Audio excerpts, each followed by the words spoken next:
ओम शांति। 1969 की अव्यक्त वाणियों का हम मनन कर रहे हैं। आज 23 जनवरी 1969 की अव्यक्त वाणी का मनन करेंगे। अव्यक्त वाणी में बाप दादा ने अटेंशन खिंचवाया। अस्थियां हैं स्थिति की स्मृति दिलाने वाली। अस्थियां हैं स्थिति की स्मृति दिलाने वाली। बाप दादा बोले, आज मैं आप सभी बच्चों से अव्यक्त रूप से मिलने आया हूं। जो मेरे बच्चे अव्यक्त रूप में स्थित होंगे वही इसको समझ सकेंगे। आप सभी बच्चे अव्यक्त रूप में स्थित हो, किसको देख रहे हो? बाप दादा ने पूछा।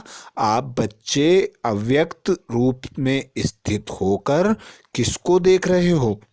व्यक्त रूप में या अव्यक्त रूप में? आप व्यक्त हो या अव्यक्त? अगर व्यक्त में देखेंगे तो बाप को नहीं देख सकेंगे। आज अव्यक्त वतन से मुलाकात करने आया हूं। अव्यक्त वतन में आवाज नहीं, परंतु यहां आवाज में आया हूं। आप सभी बच्चों के अंदर में कौन सा संकल्प चल रहा है? अभी यह अव्यक्त मुलाकात है। जैसे कल्प पहले मिसल बच्चों से रूह रिहान चल रही है। रूह रूहान करने मीठे मीठे बाबा ने आप सभी बच्चों से मिलने भेजा है। जो थे वही अब भी हैं। 2-3 दिन पहले मीठे मीठे बाबा से रूह रूहान चल रही थी। रूह रूहान क्या है मालूम है? बाबा ने बोला, वतन का अनुभव करने के लिए तैयार हो? क्या आवाज दिया होगा? यही कहा कि जो बाप की आज्ञा जैसे चलाएंगे, जहां बिठाएंगे, जिस रूप में बिठाएंगे। बच्चों के अंदर यही संकल्प होगा कि बाप दादा ने छुट्टी क्यों नहीं ली।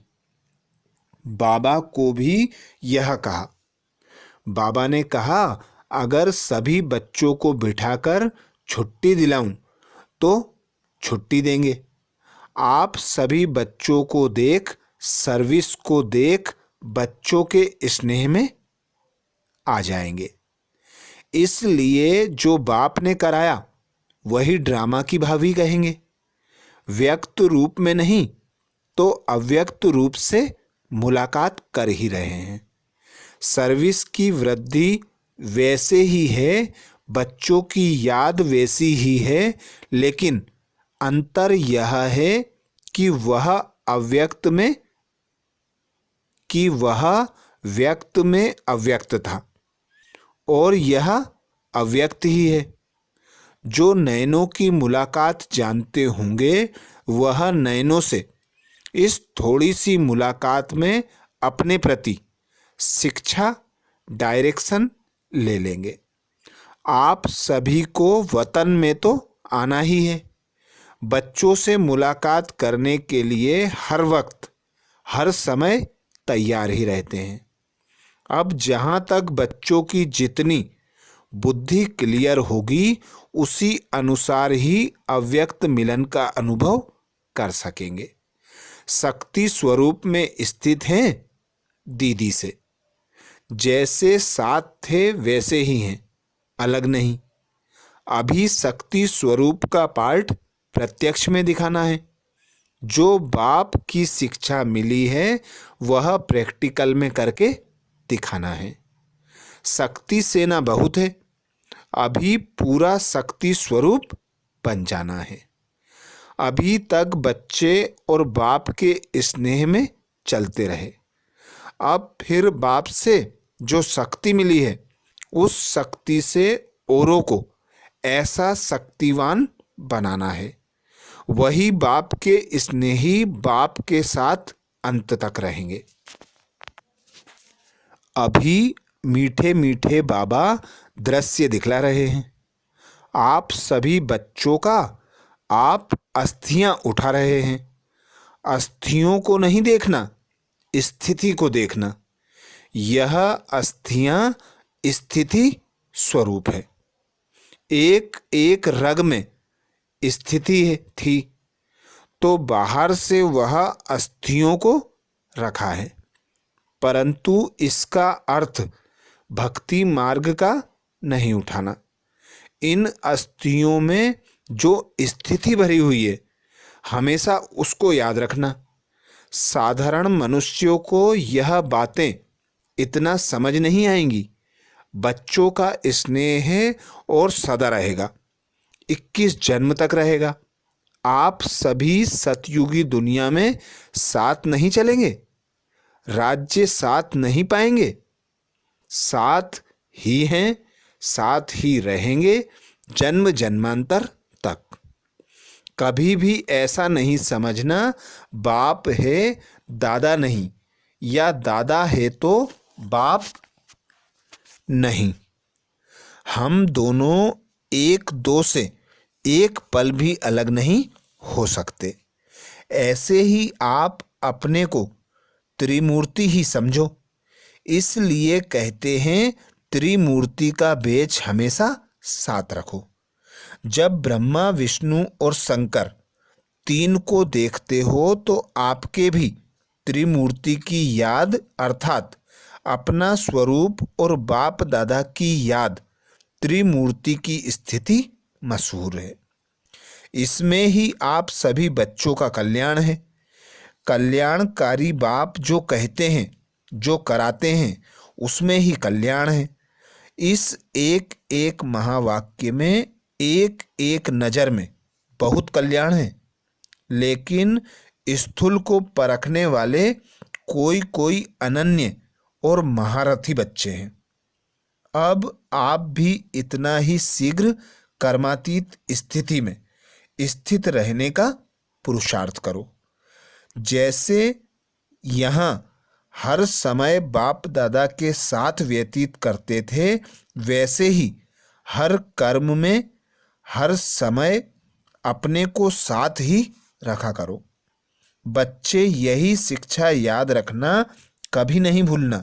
संबंध, स्नेह, स्मृति स्वरूप, साथ साथ सरलता स्वरूप, समर्पण और एक दो के सहयोगी बन सफलता को पाते रहना।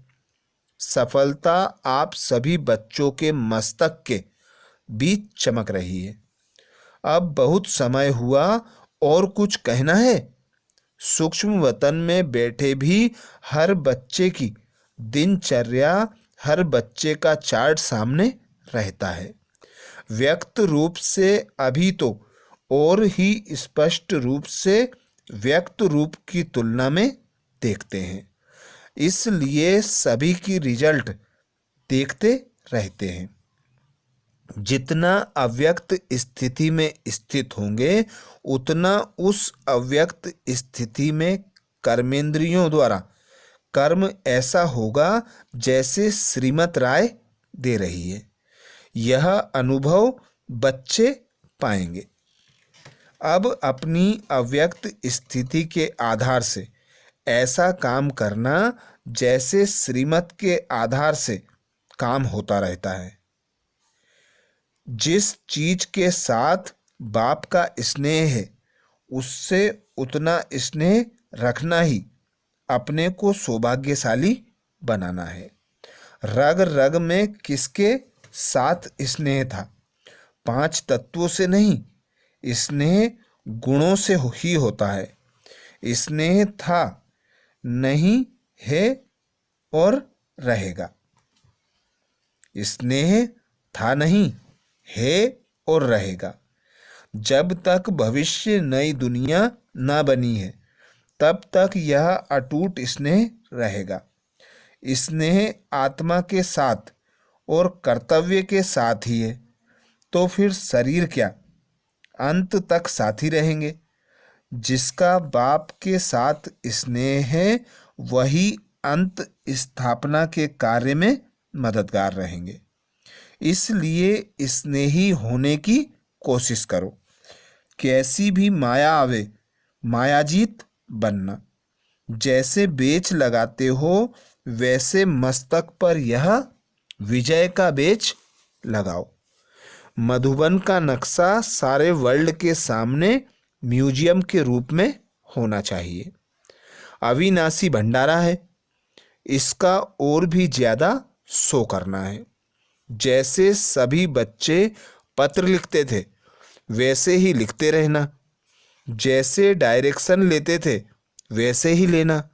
शरीर की बात दूसरी है, सर्विस वही है। इसलिए जो भी बात हो मधुबन में लिखते रहना। अपना पूरा कनेक्शन रखना। दूसरों को भी अपनी अवस्था का सबूत देना। आपको देख और भी ऐसे करेंगे। विदाई के समय बाबा बोले, यह तो आप बच्चे जानते हो कि जो भी ड्रामा का पार्ट है इसमें कोई गुप्त रहस्य भरा हुआ है। क्या रहस्य भरा हुआ है वह समय प्रति समय सुनाते जाएंगे। अब तो आपका वही यादगार जो आकाश में है दुनिया वाले इन आँखों से देखेंगे कि यह धरती के सितारे किसकी श्रीमत से चल रहे हैं। बाबा ने कहा, ज्यादा समय वहां नहीं बैठना। अच्छा, अगली अव्यक्त वाणी के साथ अगले वीडियो में। ओम शांति।